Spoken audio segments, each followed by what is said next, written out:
nigga Patrick Ewing. This is Shaheem Reid on StrikklyHipHop.com. I'm with Jayyiah, the beautiful, the intelligent. She's hip hop out, man. StrikklyHipHop.com. Here we go.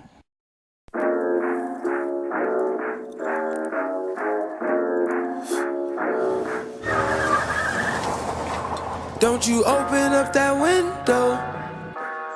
Don't you let out that antidote. Popping pills is all we know. Inhales is all we know. This is StrikklyHipHop.com. I'm Miss Jayyiah, and I'm sitting here with Hip Hop Elite, a man who has been on the scene reporting and analyzing the happenings of hip hop for over a decade. He's a highly respected journalist who contributed much to the culture through his interviews, his writings, and his presence alone. Shaheem Reid, it is an honor. It's a pleasure to be here, Strictly Hip Hop.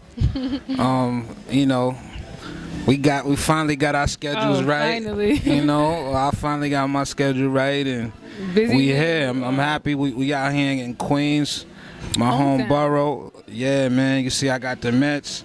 I got that playoff fever going. Oh yeah. And, you was born in Queens, right? Born and raised? Yeah, I was born in LaGuardia Hospital.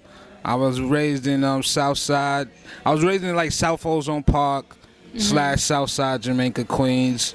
You know, I went to August Martin High School and PS 223, right across from Baisley Park, and 202 in Howard Beach. So, you know, I'm a Queens boy to the heart. Ain't no place like home, right? No place like home. I love it. It said that some of your first interviews were big name celebrities. Who do you credit as being your first, you know, celebrity interview?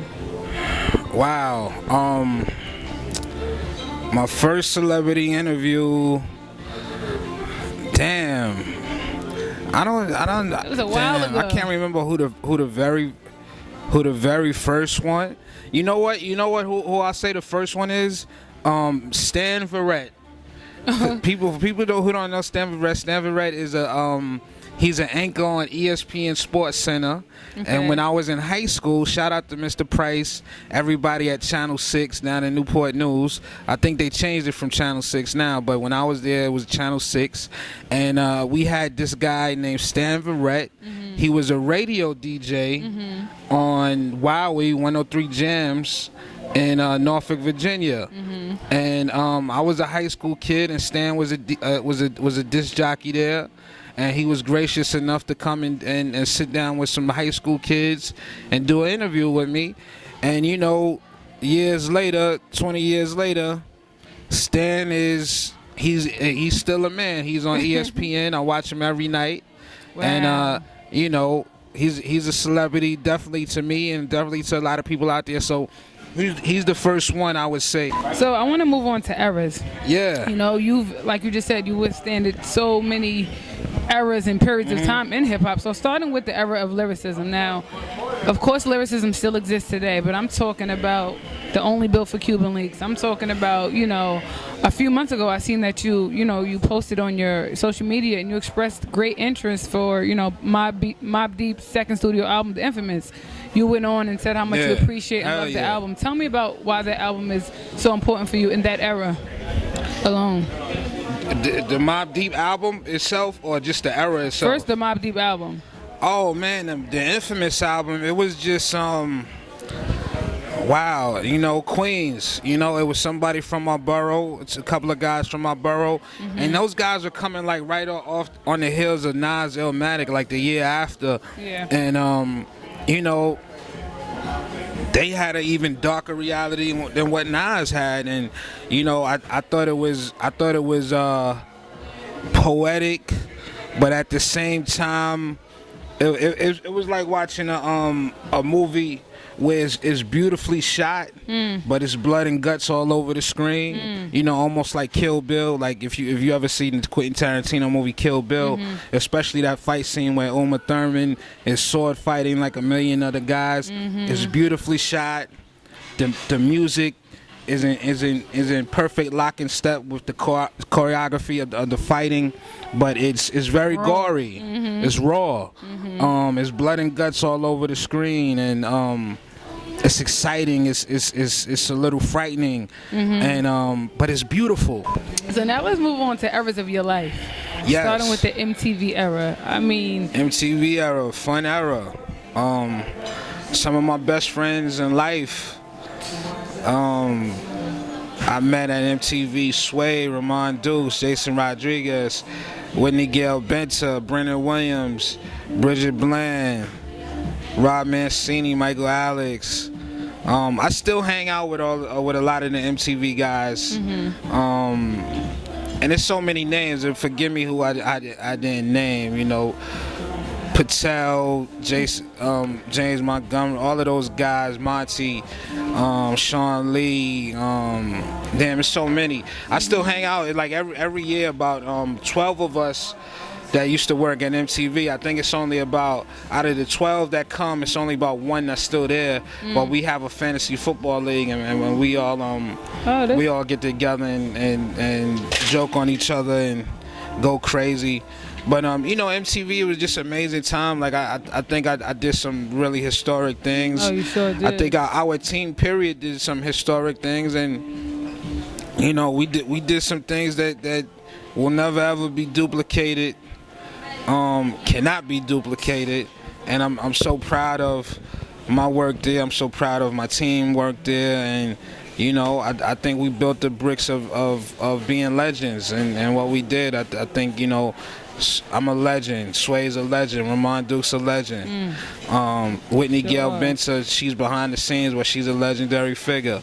I think what we did as far as bringing hip hop to the forefront and like really representing it in the right way, excellent job, and putting the right people. So you know, I'm so proud of everything we did at MTV. Hottest MCs, Mixtape Mondays, everything. You know, I'm proud of everything we did, and you know, it was fantastic era, fantastic. I bet you have 10 great years. memories, great times. Oh 10 my years? God, 10 years. Wow. 10 of the craziest years of my life. Now, I want to talk about the era that you're currently in. And you said it's one of the greatest eras of your life, the conglomerate era. The conglomerate era. Now, you salute to the General Busta Rhymes. Yes. We got a phone call meeting in about an hour and a half. We got to be ready. Salute to J Doe. Salute to OT Genesis. We got a new guy too. His name is Aaron Cooks, and he's what type of artist is he? He's MC. He's a monster. Lord Jamar's his manager. Oh.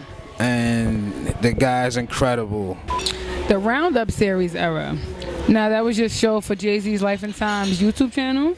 Yeah, it was on his website and his YouTube channel, and you know, that was dope, man. I'm looking to bring another web series back really soon. I loved you in that element, you know?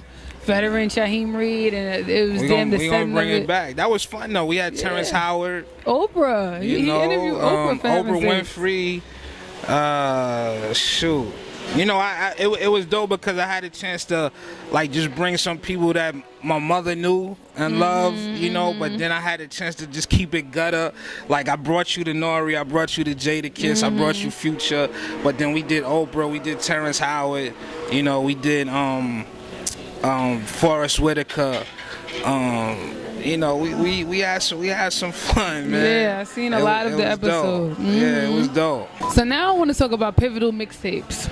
Yes. Now, oh my gosh, I think it's so underrated, but what Fabolous and DJ Clue did a few months ago with Friday Night Freestyle. I told Fab.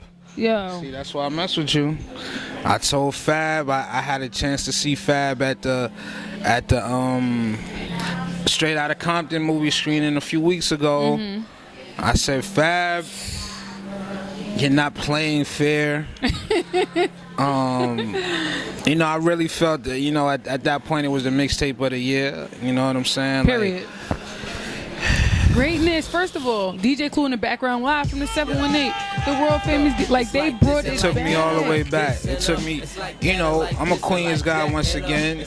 It took me back to Jamaica Avenue, getting up Saturday morning, going to buy some sneakers or whatever, going to buy the mixtapes on Saturday, and just hearing like the illest freestyles. And you know, Fab he's from that era. He's from that cloth. He's a student of the game, but he also, that's what he do. So it was in his element, and I loved it. I loved All for the Love. All of the beats that he did, he went in the vault.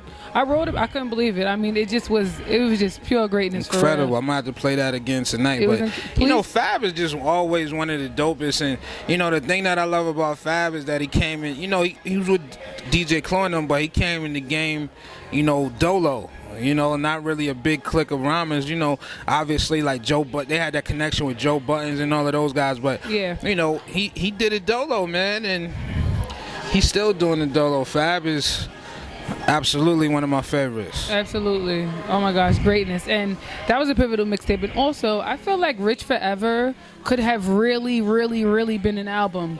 That mixtape. It was an album. Ain't even know it was an album. He just gave it away for free. Yeah. You know, it was an album. It was amazing, and you know, it was just a pleasure. And you know, Ross is one of my real brothers in the game, and you know, it was just an honor to be a part of that whole process and just a part of that tape. And you know, it's something that's gonna go down in history.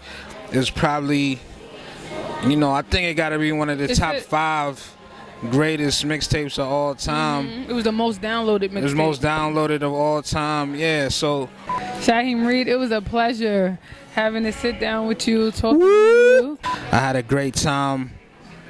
StrikklyHipHop.com. I mean, you can't beat the name Strictly Hip Hop. Can you pronounce my name? No. Let's see. Now how you gonna put me on the spot? You don't even know. Walk me through it.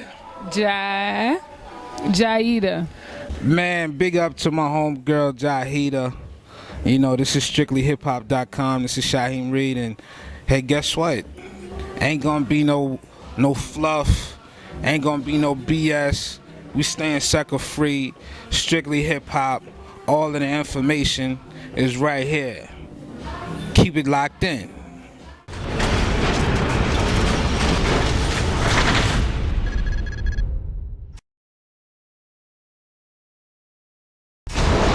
Patrick Ewing. Yeah, we got it.